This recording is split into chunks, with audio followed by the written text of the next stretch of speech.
Andre 3000 put out announced a new solo album. Yeah. Yes. He's releasing a Flute album. So you heard about this. Yeah, this is his first album in 17 years. And it's apparently already out. It's an hour and 13-minute listen. Christ, it's way too long. It's way too long for an instrumental flute album. But it's out. It exists. He's a crazy individual. Look at this thing. It's a homemade flute. It's just made out of copper. That's all it is. The dude is a wild individual. It's better than a pan flute. Hey. Don't be hating on pan flutes. This is subtle but daring. Jesus Christ. This article is wild too. I was kind of skimming through it earlier. This is some wild shit. Dude, Andre 3000 is a interesting individual to say the least. It really does. I mean, it does look like the leg from a school desk. It really does. He just drilled holes in it. You can only imagine what it sounds like. I haven't listened to it, but I can only imagine. Because the dude has been known for years now to be a little more than wacky. Outrageous half of Outkast is putting it mildly. Yeah, I mean, he went through issues. Yeah, understandable issues. Loss of 3 parents in a decade's time. But in a decade's time, like, that's a realistic time frame to go through the loss of, like, 2, 3, even more family members, especially depending on their age and depending on the circumstances. Yeah, it still sucks, but for him to just completely go off the rails, it speaks more to the kind of person he kind of already was in the first place. It's almost like he just used this loss, this tragedy in his life as a jumping off point for him to kind of just be like, all right, I'm going to be completely cuckoo for Cocoa Puffs now. It's not to say that that's actually what he did, but it seems like it. Crazy thing is, the album is only 8 tracks. Yeah, and like, have you seen the song titles in this case? Like, they're out there. Like, because there are metal bands out there that are looking at these song titles. They're just like, damn, man. 102,000 pulling a late 2000s metalcore title game. Yeah, exactly. Like, you look at some of the song titles, and it reminds me of song titles from around the late 2000s metalcore or deathcore time span of, like, I Wrestled a Bear Once or I Fucked a Robot, shit like that. Like, there was just like a whole paragraph for a song title. It's really weird. Yeah, I Set My Friends on Fire, shit like that. Yes, not a rap record. No bars, no beats, no sub bass. Andre doesn't sing on it. What he does do is play flute, and plenty of it. Contrabass flute, Mayan's flute, bamboo flutes, along with other digital wind instruments. In place of lyrics, he offers 8 provocative song titles, the first of which almost reads like a low-key apology, with a wink of irony. I swear I really wanted to make a rap album, but this is literally the way the wind blew me this time. Yeah, it blew you. It blew you hard. He arrived, all right. He arrived in a loony bin, except he hasn't been committed anywhere. He's still just out walking around, you know. Not to anyone's detriment, really. He's just chilling. Can't really be much threat to anyone when you're just walking around playing the flute. With no intention of making an album, they began recording about a year ago. Each song was pure improvisation, with musicians responding to each other in real time. Yeah, for sure. It's always been that way. Even in our height of what people know of what I've done before, I was always like a slow rider. I'm not a freestyler. I don't be freestyling. I just wasn't blessed with that. You literally improvised and freestyled this whole damn album. Be that for better or worse. I mean, hey, I guess we'll leave that up to the listeners to decide.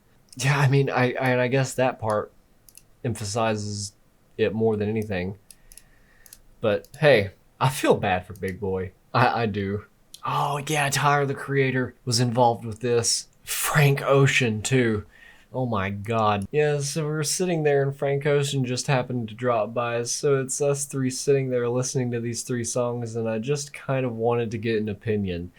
And it was just good for me to hear with somebody else, because sometimes you can be in your own thing and think it's a certain thing, and you just want to have some outside. Not that it really matters, because once you believe in it enough, I mean, I take criticism all the time, but it's not like, hey, do you like it or not? It's, how can we help it? So at that point, I felt like we had something because we had a nice day just enjoying it in a way. And I started playing it for friends and playing it for artists and playing it for people I respect or people who I felt would get it. And what kind of feedback would they give you? Oh, Tyler was staring at this thing that he has in his house. Like, he's a fan of travel suitcases, and he has a wall of like travel suitcases. And he was like, man, I've been trying to figure out how to configure these like Louis suitcases, fucking Louis Vuitton suitcases. Yeah, that's very super relatable, man. If I could count the number of times I've tried to figure out how to configure my wall of Louis Vuitton suitcases, man. Shit. And he was listening to one of these songs and he was like, sounds like you're chasing a butterfly through a garden. And I figured it out, and it helped me to figure out how to do this. And I think Frank pointed out one of his favorite tracks out of the three. It's always the underground projects that end up with the wildest collabs. It really is. Yeah, you're not wrong. And I was just happy to hear that because I respect them as musicians. Yeah, because they're fucking musicians, Andre. They are actual musicians with credentials. Like, new energy. They're going for it, man. So I really respect their opinions. I play it for my homies. I play it for friends, play it for artists, directors, just to see the reaction more than anything. So I was just happy with what I was getting. You should be happy with what you were getting, because what you were getting was fucking Flute. That's the most dick-sucking statement. Taking us to other realms, or definitely other realms of André. God, man. Whoever was interviewing him was just playing a flute for years. I've got to a point where it's kind of Instagram worthy.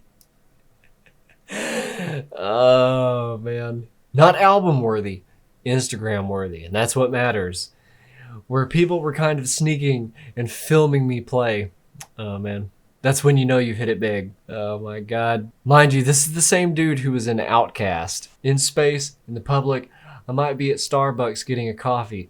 I might just start playing, and people would just film it and post it. And that started to happen a lot. Not because he was fucking Andre 3000, but just because he was fucking playing the flute on the fucking street. One person actually came up to me on the street, and he was like, man, it's a thing. It's a game, almost like we're trying to find you and trying to film you play a flute.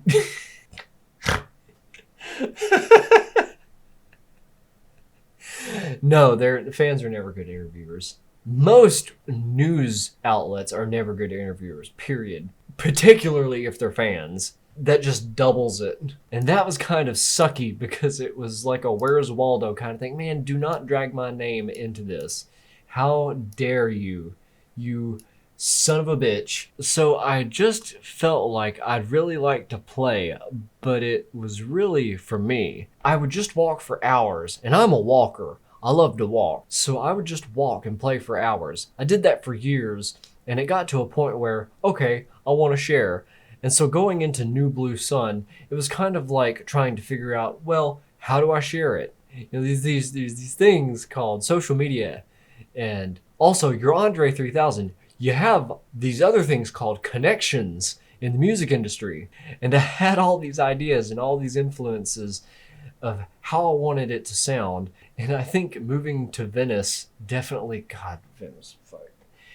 It definitely helped introduce me to people I would be playing with. He sounds like a hippie that's just discovering himself, becoming a hippie. You know what I mean? Like, you know exactly what I'm talking about. Especially the whole moving to Venice Beach part. And the thing is that Key Peele did a skit about this well over 4 years ago about why there'll never be an Outkast reunion.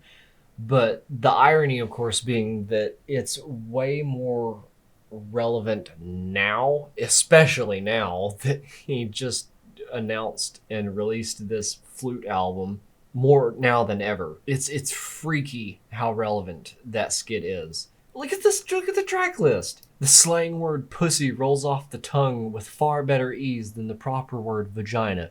Do you agree, madame, milady? That's such a fedora tipping song title. Like, goddamn, Andre, what the fuck? That night in Hawaii when I turned into a panther and started making these low register purring tones that I couldn't control. Shit was wild. That sounds like something a furry would write. Bipolar disorder's daughter wears a 3000 button down embroidered. That sounds like something Elon Musk would say. 93 till infinity and Beyonce. And Andre 3000's a unique individual. Gandhi, Dalai Lama, your Lord and Savior, JC, Bundy, Jeffrey Dahmer, and John Wayne Gacy. Ants to you, gods to who? My God. Dreams once buried beneath the dungeon floor slowly sprout into undying gardens. Like, you can't make this shit up. Except Andre did. Yeah, just from the song titles alone. I would say he had to have been high to come up with this shit, but there had to have been more than just weed involved for him to come up with all of this. But he's been like this for years. Case in point, look at this. Look at this. And like I said, this was from, they put this on YouTube back in 2019, so this is from like 4 years ago, but the original skit is much older. So you're gonna collaborate with Andre 3000 again? No. How come? People grow apart. People grow apart. Big Boy! Bitch, I'm trying to read a book. What's up, man? What's up, Andre? It's just like a freakishly accurate depiction of Andre 3000. Like, God, they nailed it so well. Like, if you didn't know any better, you would just assume that it was him. I got a new idea for an album, man. And it's gonna be just the sound of screeching metal and then only one spoken word per track. Cool, cool. Nah, don't do that. But what the fuck happened, man? What the fuck happened? What are you talking about? We used to be somebody, man. We used to be a team. We was on top. Then you went and lost your fucking mind. He really did.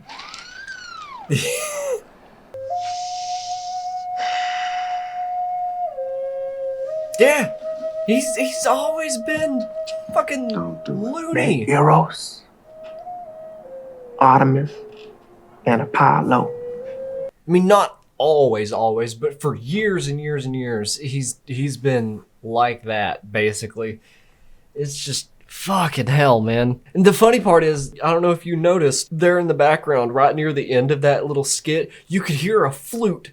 Like, they fucking called it before it ever happened. I honestly can't remember what happened after they broke up, but he's been kind of loony for a while. And a lot of it happened, like, around the time, for him, at least. I mean, you know, after the loss of his 3 parents. But still, he's always kind of been out there. Even during Outkast days, he's always been wacky, to put it mildly. You know, he's like I said, to put it mildly, he's been out there.